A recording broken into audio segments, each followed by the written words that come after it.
오늘 저희 공동체 주시는 말씀 크게 받는 마음으로 자리에서 한번 일어서셔서 하나님 말씀 받도록 하겠습니다.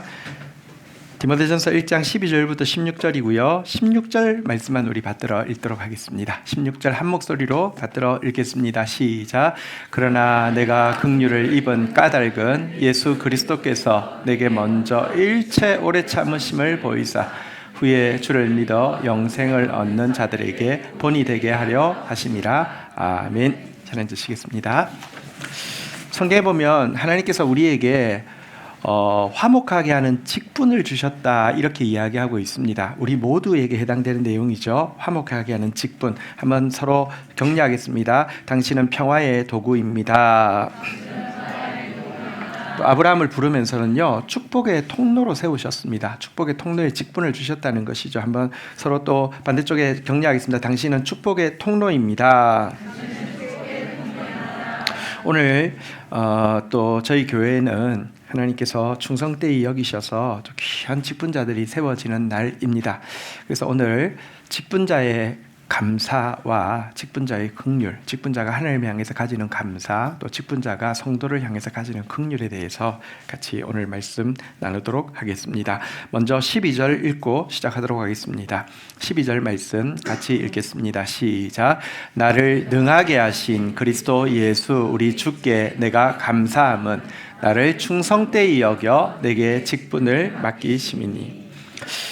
여러분 혹시 이전에 영어 시험 쳤던 기억나십니까? 좀 길고 복잡한 문장에서는요, 주절과 종속절을 좀 나누어야 합니다. 안 그러면 읽었는데 뭘 이야기하는지 주제 파악이 좀 어려울 수 있거든요. 조금 길고 복잡한 문장인데 여기서 주절은요, 한번 따라하겠습니다. 내가 주께 그리스도 예수 우리 주께 내가 감사함은 내게 직분을 맡기심이니. 이거는 주절이고요. 종속절은요, 두 개가 있네요. 한번 따라하겠습니다. 나를 능하게 하신, 나를 충성되이 여겨. 이건 이제 종속절인데요. 그러니까 12절을 주절을 중심으로 주제를 이야기하며 나에게 직분 맡겨주셔서 감사합니다 하는 것이 주제이고요. 두 개의 종속절은 직분 맡겨주신 것이 왜 감사한지에 대한 이유를 이야기하고 있는 내용입니다. 먼저 하나님을 향한 이 감사, 직분 맡겨주신 것에 대한 감사 한번 보도록 하겠습니다. 직분을 맡은 것에 대해 감사해야 되는 첫 번째 이유는요, 다시 한번 따라하겠습니다. 나를 능하게 하신 주께 내가 감사함은, 여기 나온 대로 직분에는 능하게 하시는 것, 다시 말하면 능력이 동반되기 때문입니다. 우리 주인은요, 해치지 않고 거두고 심지 않고 요구하는 그런 분이 아니십니다. 우리에게 직분을 맡기실 때는요, 미리 그것을 감당할 수 있는 능함도 능력도 같이 주시는 분이시기 때문에 그렇습니다. 이건 그리고 또 어떤 의미에서는 당연한 것입니다. 여러분, 대사로 직분을 받아서 어느 나라로 부임할 때 대사가 이런 고민할까요? 가면 집은 어디서 구하지? 차는 그래도 너무 격떨어지면 안 될 텐데 차는 어디서 구하지? 어디 엔카에다 연락을 해야 되나? 그런 생각 안 합니다. 혹은 내가 무슨 말할 때 그 나라에서 나를 무시하면 어쩌지? 그런 생각도 안 해도 됩니다. 대사로 보낼 때는요, 그 사람에게 필요한 권위와 그 사람에게 주어질 품위에 대해서 보내는 나라에서 준비합니다. 마찬가지로요. 왜 우리가 하나님께서 직분을 맡겨주실 때 감사할 수 있느냐? 감당할 수 있는 능력도 예비해 놓으셨기 때문입니다. 이 때문에 우리가 직분을 맡을 때 자칫 염려할 수 있지만 사실은요, 감사하는 것이 훨씬 커야 합니다. 우리 직분을 오늘 맡으시는 직분자들에게, 또 이미 맡으신 직분자들에게 말씀드립니다. 직분에는 능력이 동반되어 있다는 사실을 꼭 기억하시기를 바랍니다. 디모데후서 1장 6절 7절에 보면요, 바울이 디모데가 직분을 받을 때 안수를 받았습니다. 지금 그때 받았던 안수를 다시 회상시키며 그때 임했던 능력을 다시 회상시키기 위해서 이야기합니다. 그러므로 내가 나의 안수함으로 내 속에 있는 하나님의 은사를 그때 처음 직분 받을 때처럼 다시 부릴 듯하게 하기 위해서 그 순간을 너에게 생각하게 한다라고 하면서요. 7절 같이 한번 읽어볼까요? 시작. 하나님이 우리에게 주신 것은 두려워하는 마음이 아니요 오직 능력과 사랑과 절제하는 마음이니. 여러분, 직분을 받을 때, 안수 받을 때 하나님이 주신 마음은 두려워하는 마음이 아니고, 한번 따라하겠습니다. 오직 능력과. 여러분, 우리 생각은 전쟁터입니다. 하나님이 주시는 생각도 들어와 있지만 사탄이 주는 생각도 섞여 있는데, 사단은요, 이건 내 거야 라고 절대 이야기하지 않습니다. 자기가 주는 마음을 마치 하나님이 주시는 마음인 것처럼 위장하여서 우리를 속이게 됩니다. 그래서 분별이 되게 많이 필요한데요. 여러분, 우리가 직분을 맡을 때 사단이 하나님의 생각인 것처럼 속여서, 마치 그것이 겸손인 것처럼 속여서 우리한테 무슨 말을 거냐고 하면요, 야, 너 같은 게 어떻게 이 일을 감당하겠어? 넌 형편없이 실패할 거야. 이런 생각을 심어줍니다. 야, 너가 지금 이 일 하고 있는 모습 보면서 하나님이 무슨 생각을 하겠어? 이 시원찮은 녀석, 이 모자란 녀석 연방 탄식을 하고 계실 거야. 이런 생각을 막 겸손을 가장해서 줍니다. 이런 부정적인 예견, 이런 정죄의식을 하나님이 주시는 마음인 것처럼 위장해서 우리에게 줌으로 말미암아 우리가 하나님의 일을 할 때에 두려움에 사로잡혀서 안절부절하게 되고 무기력해 늪에서 빠져나오지 못하게 만드는 게 사단의 작전인데요. 분명히 알아야 합니다. 하나님이 직분을 주실 때 주시는 마음은요, 한번 따라하겠습니다. 두려워하는 마음이 아니요, 이건 절대 하나님 주시는 마음이 아닙니다. 하나님 주시는 마음은 뭐라고요? 한번 따라하겠습니다. 오직 능력과. 여러분, 직분 맡기실 때 하나님 주시는 마음, 능력입니다. 할 수 있거든요. 무슨 말이냐? 믿는 자에게는 능치 못한 일이 없느니라. 내게 능력 주시는 자 안에서 내가 모든 것을 할 수 있느니라. 어린아이에게도요, 직분 주실 때는요, 다윗에게 물맷도 들고 나가게 하실 때는 이 마음을 주신다니까요. 할렐루야. 이게 하나님이 주시는 마음입니다. 이 능력, 그리고 더불어서요, 한번 따라하겠습니다. 사랑과 절제하는 마음이니. 너가 부족하지만 최선을 다해서 이 일 감당하려고 하는 너의 모습을 하나님이 얼마나 사랑스러운 눈으로 보고 있는지 몰라. 그리고 부족하지만 너의 중심에 하나님을 향해서 치울 수 없는 사랑이 있다는 것도 하나님이 너무 잘 알고 계셔. 사랑이 하나님의 마음이고요, 근신이 하나님의 마음입니다. 여러분, 근신하는 거하고 쪼는 거하고는 아무 상관없습니다. 헤비급 챔피언이 초등학교 권투부에 이제 가서 격려하기 위해서 갔습니다. 그래서 스파링을 합니다. 이때 헤비급 챔피언이 쫄아가지고 이거 지치면은 좀 창피할 텐데 이런 생각 하나도 안 하죠, 그죠? 그렇지만 완전히 방심해가지고요, 시합하는데 그냥 이렇게 자는 퍼포먼스를 하거나 이렇게는 또 안 하잖아요, 그죠? 절제를 옛날 성경에는 근신이라고 번역했는데요. 근신은 뭐냐고 하면 당연히 승리하게 돼 있는 사람이 끝까지 방심하지 않는 것을 근신이라고 합니다. 능력 주셨어요. 당연히 승리하게 돼 있습니다. 그러나 하나님이 끝났다라고 이야기할 때까지, 하나님이 잘했다고 칭찬할 때까지 여러분, 근신을 유지하는 그 자세, 이게 하나님이 주시는 마음입니다.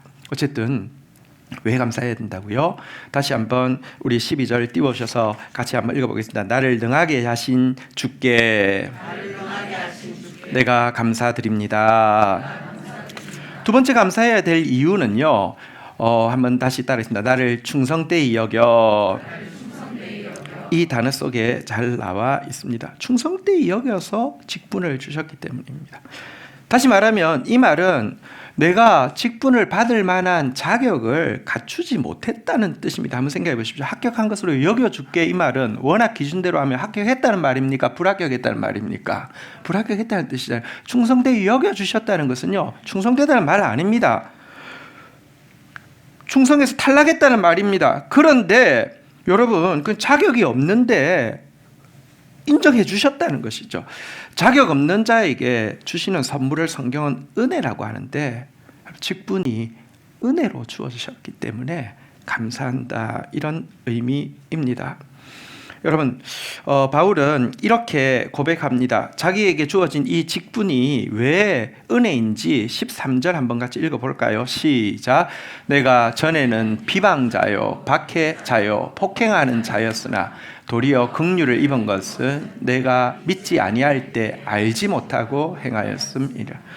과거 자신의 모습에 대해서 비방자, 이건 말로 막 이렇게 예수님을 또 예수님 따르는 자를 괴롭히는 것을 이야기합니다. 박해자란 생각 속에서 끊임없이 저것들을 어떻게 없앨까 말살할까 막 기획하고 이런 것을 이야기합니다. 폭행자는 말과 생각에만 머물지 않고 실제 행동으로 가서 그들을 이렇게 괴롭히고 죽이고 하는 것을 이야기합니다. 바울은 그런 사람이었습니다. 그런데 자기에게 구원이 임할 뿐 아니라 그런데 자기에게 직분까지 주어진 이유를 그는 내가 믿지 아니할 때 알지 못했고 행하였음이라라고 이야기하고 있는데 한번 물어보십시다. 진짜 그가 여러분 예수 믿는 사람들을 막 박해하고 말로 행동으로 그리고 생각으로 막 박해할 때 진짜 알지 못했을까요? 알지 못한 것으로 인정해 주셨다는 것입니다. 성경에 예수님께서 아버지 저들을 사하여 주옵소서 자기들이 하는 것을 알지 못함이니이다 라고 하신 예수님께서 막 박해하고 있는 바울을 보시면서 똑같은 말을 하신 것입니다. 하나님, 제가 아직까지 하나님을 몰라서 그래요. 하나님, 제가 아직 사랑을 몰라서 그래요. 하나님, 아직 진리를 몰라서 그래요. 하나님, 아직 자기가 어떤 존재인지 몰라서 그래요. 모르고 그러는 겁니다라고 여겨주셨다는 것입니다. 안 그랬으면 죽었습니다. 또 한 가지는 충성되게 여겨주셨다고 했는데 충성되다는 말의 원어의 뜻이 뭐냐고 하면 한번 따라하겠습니다. 변함없는 신실함. 하나님이 말로 얼마나 못되게 말하는지 생각으로 얼마나 잔인한 생각을 하는지 행동으로 얼마나 진짜 실적을 옮기는지를 보시면서 하나님이 바울을 보고 야, 쟤 참 변함없이 신실하다. 어떻게 저 못된 짓을 미운 짓을 저렇게 변함없이 신실하게 할 수 있을까? 쟤 참 충성되네. 아니요, 지금 나쁜 짓 하는데도 여러분 사랑에 콩깍지가 씌이며 그 모든 나쁜 것 중에서도 좋은 걸 보잖아요.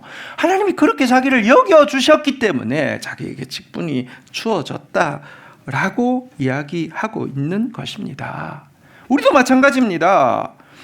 여러분 진짜 알지 못했다고 하나님 인정해 주시고 우리의 못난 모습, 실패한 모습 속에서도 하나님이 쓰실 만한 것, 좋은 거 찾아주셨기 때문에 우리가 하나님의 눈에 발견되어지고 은혜를 입게 된 것입니다. 14절에 그래서 그가 직분 받은 것에 대해서 이렇게 정리합니다. 시작. 우리 주의 은혜가 그리스도 예수 안에 있는 믿음과 사랑과 함께 넘치도록 풍성하였도다. 자기 없는 나에게 은혜가 넘치도록 풍성하였습니다. 나를 향한 당신의 믿음이 넘치도록 풍성하였습니다. 나를 향한 당신의 사랑이 넘치도록 풍성하였습니다. 그래서 내가 직분을 받았습니다. 나 같은 자가 직분을 받았습니다. 주님 감사합니다. 이렇게 고백하고 있는 내용입니다. 여러분 오늘 임직받는 모든 직분자에게 그리고 사실은 평화의 도구로 축복의 통로로 주의 직분을 받은 우리 모두에게 이와 같이 예비된 능력과 주어진 은혜에 대한 감사와 감격이 넘치는 시간 되기를 주의 이름으로 축원드립니다. 직분자의 감사에 대해서 살폈고요. 직분자의 긍휼에 대해서 성도를 향한 긍휼에 대해서 이어서 살피도록 하겠습니다. 자, 이렇게 직분에 대해서 하나님이 능력도 주시고 은혜도 주셨구나를 진심으로 깨달은 직분자는요. 그것이 다른 사람들을 향한 긍휼로 발현되어지게 됩니다. 15절에 바울은 이렇게 고백하고 있습니다. 같이 읽겠습니다. 시작. 미쁘다 모든 사람이 받을 만한 이 말이여 그리스도 예수께서 죄인을 구원하시려고 세상에 임하셨다 하였도다. 죄인 중에 내가 괴순이라. 바울은 모든 사람, 단 한 사람에게도 예외가 없는 모두에게 적용되어지는 복음의 가장 본질적인 진리를 선언합니다. 무엇입니까? 한번 따라하겠습니다. 예수께서 죄인을 구원하시려고 세상에 임하셨다. 예수님은 죄인 구원하시러 세상에 임하셨다는 것입니다. 이 정도까지 죄인, 아니 그보다 더 밑에 죄인, 아니 그보다 더 밑에 죄인 상관없습니다. 죄인, 어떤 죄인도 주님에게 넌 너무 죄인이어서 나랑 상관이 없어 라고 이야기하지 않고 그리스도는 죄인 구원하시는 게 일이라고, 죄인 구원하시러 이 세상에 오셨다라고 이야기하고 나서는요, 그 실예로 한번 따라했습니다. 죄인 중에 내가 괴순이라. 나 같은 비방자, 박해자, 폭행자가 구원받고 직분까지 받았다고 하면 누가 주님께 구원 못 받으며 누가 주님께 사용을 못 받겠느냐라고 자기를 이 실예로 제시하고 있습니다. 그리고 자기 같은 자가 구원받게 해주시고 그러기 위해서 하나님께서 오랫동안 참으시고 긍휼을 베푸신 이유를 16절에서 또 그는 정확하게 알고 있습니다. 같이 한번 읽겠습니다. 시작. 그러나 내가 긍휼을 입은 까닭은 예수 그리스도께서 내게 먼저 일체 오래 참으심을 보이사 후에 주를 믿어 영생 얻는 자들에게 본이 되게 하려 하심이라. 나를 중성 때 여겨주시고 나한테 능력까지 주셔서 일 감당하게 해주신 분, 구원하시기 위해서 긍휼을 베푸실 뿐 아니라 일을 함에 있어서도 부족한 투성이었는데 오래 참으심으로 직분 감당하게 하신 이유는 여기 무엇이라고요? 한번 따라하겠습니다. 후에 주를 믿어 영생 얻는 자들에게, 너의 후배들에게, 너 뒤에 예수 믿을 사람들에게, 너 뒤에 너하고 똑같은 그런 죄 가운데서, 허물 가운데서 있다가 구원받은 사람들에게 한번 따라하겠습니다. 본이 되게 하려 하심이라. 너를 본으로 삼으려고 너에게 직분을 주고 구원한 거야. 이렇게 이야기를 하고 있습니다. 여기 본이라고 했는데 본에는 두 종류가 있습니다. 어떻게 설명해야 될지 좀 잘 모르겠는데요. 여러분, 본을 보일 때 바닥을 보여주는 본도 있고요, 정상을 보여주는 본도 있습니다. 예를 들면 바닥을 보여주는 본은 이런 것입니다. 죄도 하는데 네가 못하겠냐 할 때 그 죄는 본은 본인데 무슨 본이에요? 바닥을 보여주는, 바닥을 깔아주면서 죄도 하는데 너 안심해도 돼, 이런 본이 있는가 하면 또 정상을 보여주는 본도 있겠죠. 죄 좀 봐 라고 이야기하는 거 있잖아요, 그죠? 죄는 저렇게 하는데 너 한번 할 수 있겠어? 뭐 이렇게 이야기할 때도 본이 있는데 그건 정상을 보여주는 본이잖아요, 그죠?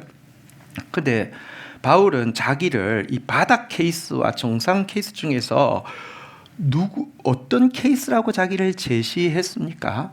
바울은 이렇게 이야기하는 겁니다. 나도 하는데 하물며 너희가 못하겠냐? 바닥을 깔아주는 거예요. 보통 사람들은요, 자기를 내세우고 케이스로, 본어를 이야기할 때는 정상 케이스예요. 나니까 했지. 너 할 수 있겠어? 따라올 수 있으면 따라와봐. 이런 식으로 자기를 본을 보이는 걸 주로 간증이라고 이야기합니다. 그런 간증이 막 너무 기쁜 간증이죠. 솔직히 따라올 테면 따라와봐 이 말도요, 따라오라는 말도 아니고요, 따라올 수 있다는 말도 아니고요, 나를 추앙해 이런 뜻으로 보통은요 정상으로 자랑을 하는데요, 바울은 정확하게 알고 있었습니다. 나를 구원하시고 직분자 삼으시고 결국 능력 주셔서 사명까지 감당하게 하신 이유는 바닥 케이스. 바울도 하는데, 죄인의 개수인 바울도 하는데 너희는 어떻게 못하겠느냐, 이 표현을요 한번 따라했습니다. 긍휼. 아까 13절로 넘어가 보면요, 내가 전에 비방자, 박해자, 폭행자였으나 도리어 긍휼을 입었다 이렇게 이야기하고 있는데 하나님께 긍휼을 받았습니다. 그러니 16절에 나온 대로 예수 그리스도께서 내게 먼저 일체 참으심으로 이렇게 내게 긍휼을 입혀주신 것은 나도 긍휼의 본이 되게 하려 합니다. 이렇게 이야기를 하고 있는 것입니다. 사실 여러분, 긍휼의 마음으로 다른 사람을 대할 수 있느냐 없느냐가 영적으로 부모의 마음을 가졌느냐 가지지 않았냐의 가장 정확한 시금석입니다. 보십시오. 부모는요, 자녀들을 볼 때 긍휼의 마음이 있습니다. 근데 자녀들끼리는요, 긍휼의 마음은 없습니다. 어떤 때는 좋아하고, 어떤 때는 막 싫어하고, 어떤 때는 막 찐 남매들 막 이렇게 뭐 라이벌 의식도 있고 막 싫기도 하고 뭐 그 애증이 있겠지만 긍휼은 없습니다. 부모는요, 잘난 자녀든 못난 자녀든 긍휼이 있습니다. 하나님이 여러분, 긍휼의 마음을 가진 부모의 마음을 가진 사람이 되게 하기를 원합니다. 성경에 보면요, 시편 103편 13절에 보면 아버지가 자기 자식을 긍휼히 여김같이 여호와께서 긍휼히 여긴다, 이런 표현이 있습니다. 부모는, 아버지는 긍휼히 여길 수 있습니다. 이사야서 49장 15절에도 보면 여인이 어찌 그 젖먹는 자식을 있겠으며 자기 태에서 난 아들을, 그러니까 어미가 어떻게 자기 태에서 난 아들을 긍휼히 여기지 않겠냐, 이렇게 되어 있습니다. 하나님은 그 이상으로 긍휼히 여긴다 그러는데, 아비 어미는요, 긍휼이 있고 없고가 아비 어미를 나누는 것입니다. 그런데요, 하나님께서 우리에게 직분을, 영적인 직분을 맡겨주시는 것은 일의 영역은 다르지만 모두 하나님의 마음은 하나입니다. 영적인 아비 되라고, 영적인 어미 되라고 하는 것입니다. 교회 직분자가 있어서 좋은 이유가 뭔지 아십니까? 아비가 많아지고 어비의 마음을 가진 사람이 많아지기 때문에 그렇습니다. 긍휼이 무엇인지 잘 보여주는 그 연탄길이라는 이철환 씨, 그 좋은 크리스찬이죠. 책에 그 자기 이제 실화들을 모아서 이렇게 써놓은 책이잖아요. 거기 한 감동적인 이야기가 있어서 이야기를 해드리겠습니다. 여러분, 여기 연식을 알 수 있는데 체력장 하신 세대 있죠? 체력장 세대, 예, 저 체력장 세대입니다. 그리고 체력장의 하이라이트는 오래 달리기인데요. 우리 남자들은 1000m를 뛰어야 했고요. 여자분들은 800m를 뛰어야 했습니다. 참 야만적이다, 그죠? 여자분들도 800m를 뛰어야 했고요. 제 기억으로는 남자 같은 경우에 3분 20초 하면 100점을 맞고요. 그 다음부터는 이렇게 점수가 조금씩 낮아집니다. 근데 체력장 오래 달리기 해보신 분들 여기 있죠? 자, 그 중에 여러분, 그 체력장 오래 달리기를 하면 두 케이스로 나누는데, 한 사람은요, 진짜 이날만을 기다린 것처럼 막 전기 기관차처럼 막 지칠 줄 모르고 쭉쭉쭉쭉 막 그냥 쫙쫙 나가는 친구들도 있는데, 반대로 어떤 친구들은요, 얼굴은 빨간색 색종이처럼 변했는데 이게 지금 나가고 있는 건지 거의 제자리를 하는, 숨은 제일 가쁘기 싫은데 거의 움직임이 없는 그런 친구들도 있어요. 여러분은 어떤 사람이었습니까? 저는 어떤 사람이었을까요? 저는요, 사실 1000m 달리기에서 1등을 안 해본 적이 없습니다. 저 엄청 잘 달립니다. 완전 잘 달립니다. 근데 여러분, 이제 여기에 꽁지로 가고 있는 친구가 있어서 딱 외모만 봐도 달리기 엄청 못하게 생겼고요. 완전 가쁜 숨은 혼자 다시고 얼굴은 완전 새빨간데 거의 막 제자리를 하는데요. 달리기가 보통 이제 그 1000m면은 한 250m 운동장을 한 4바퀴 도는 그런 식인데요. 이런 친구들은요, 자기 결승 가려고 하면 한 바퀴 반 이상 남았을 때부터 앞에 달리던 친구들은 다 추월하기 시작합니다. 이렇게 이 친구들은 하면 결승인데 자기는 아직까지 한 바퀴 반 이상 남았을 때 이제 1등 하는 친구들이 들어오거든요. 제가 1등을 잘 해봐서 아는데, 1등이 지금 꽁지 딱 이렇게 같은 선상에서 딱 통과할 때 엄청 기분 좋거든요. 같이 있지만 이건 같이 있는 게 아니거든요. 바퀴가 다른 거거든요. 막 1등 팍 지나가고 또 웬만한 친구들 다 지나가고 나서 얘는 마지막 이제 바퀴를 돌 때는 거의 혼자 남아서 한 반 바퀴를 이제 막 돌아야 되는 친구들이 있어요. 그런 분도 계시죠, 여기에. 자, 그런데 그 친구가 정확하게 이야기하면 혼자가 아니라 한 명 더가 옆에서 같이 뛰고 있었습니다. 이 친구는 얘 꽁지하는 애의 친한 친구였는데요. 실은 그 친구는 그 학교 육상 선수였고요. 전국대회 입상까지 한 친구였습니다. 자, 그런데 얘는 옛날에는, 저희 시절에는요, 육상부는 수업을 안 들어왔어요.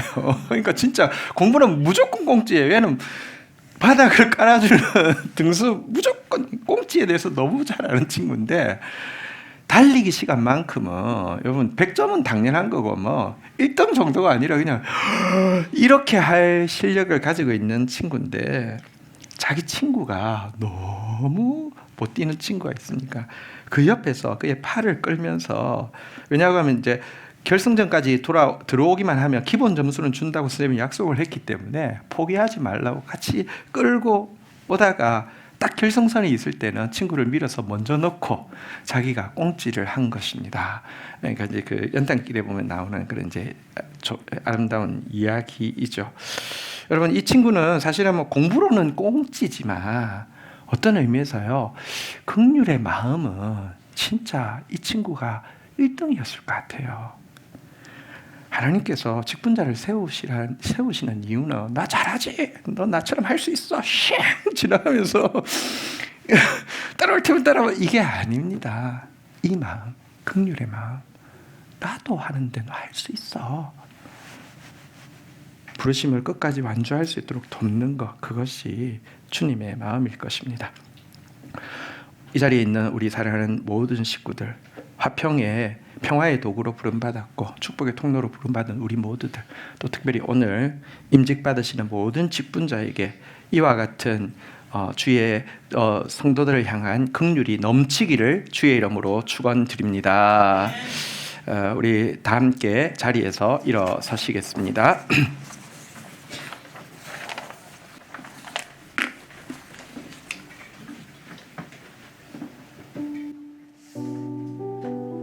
주님의 마음을 가진 자, 우리 같이 찬양하며 나가겠습니다.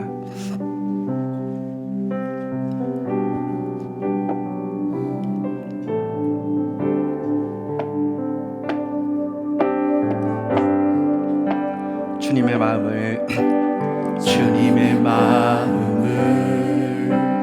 주님의 심장을 주님의 시선을 가진 자, 상한 갈대와 꺼져가는 등불을 외면하지 않을 자 누구인가.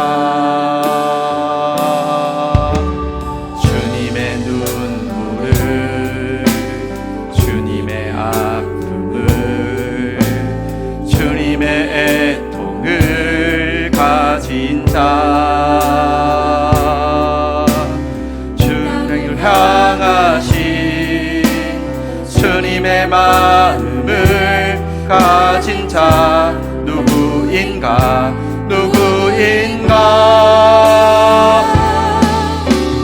주님의 성령 부어주소서. 굳은 마음 채하시고 이 땅을 향한 주의 애끓는 마음 무사 무너진 교회 회복시키고 주실 길 예비하는 하나님의 사랑, 그 마음 가진 자, 주님의 마음에 합한 자로 세워주소서.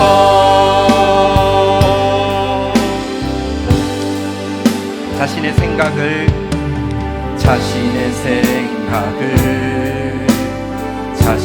유익을 자신의 고집을 버린 자, 주님 말씀에 온전한 순종과 믿음을 보일 자 누구인가.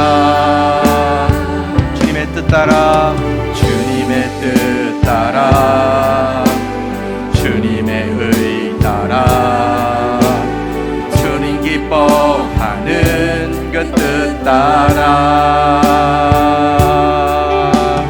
주님 호ring하고 십자가 지고 주님만을 따를 자 누구인가. 주님의 성령 부어주소서. 굳은 마음 채하시고 이 땅을 향한 주의 애끓는 마음 부사 무너진 교회 회복시키고 주 오실 길 예비하는 하나님의 사랑, 그 마음 가진 자, 주님의 마음에 주님의 성령 부어주옵소서. 주님의 사랑, 주님의 성령 부어주소서. 굳은 마음 채하시고 이 땅을 향한 주의 주의 긍휼의 마음을 부어주옵소서. 무너진 교회 회복시키고 주 오실 길 예비하는 하나님의 사랑 그 마음 가진 자 주님의 마음에 합한 자로 세워주소서. 아멘. 자리에 앉으시겠습니다. 이 시간 말씀 붙잡고 기도하며 나가도록 하겠습니다. 하나님, 나를 평화의 도구로 축복의 통로로 직분을 맡겨주신 것을 감사합니다. 또 교회에서 임직자로 또 부장으로, 셀장으로, 팀장으로 세워주신 거 감사합니다. 또 오늘 우리 교회 공동체에 귀한 직분자들 세워주셔서 감사합니다.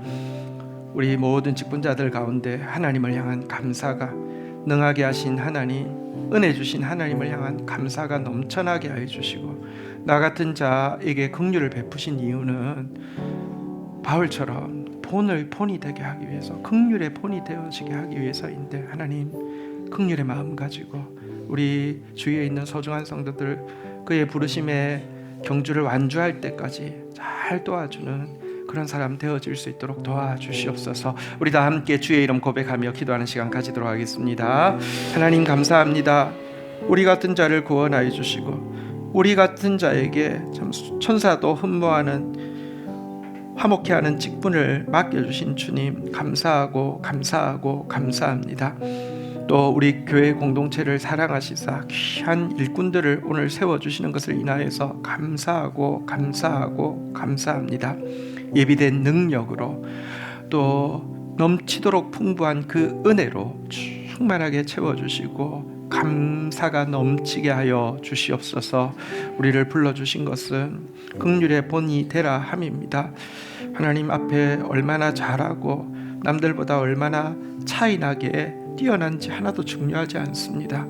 나를 향한 부르심에 최선을 다할 뿐 아니라 힘들어하는 지체들 손잡아주며 함께 이 천국의 경주를 완주할 수 있는 영적 아비, 영적 어미의 마음 가지고 긍휼히 여기는 주의 공동체 또 리더들을 되어질 수 있도록 은혜를 베풀어 주시옵소서.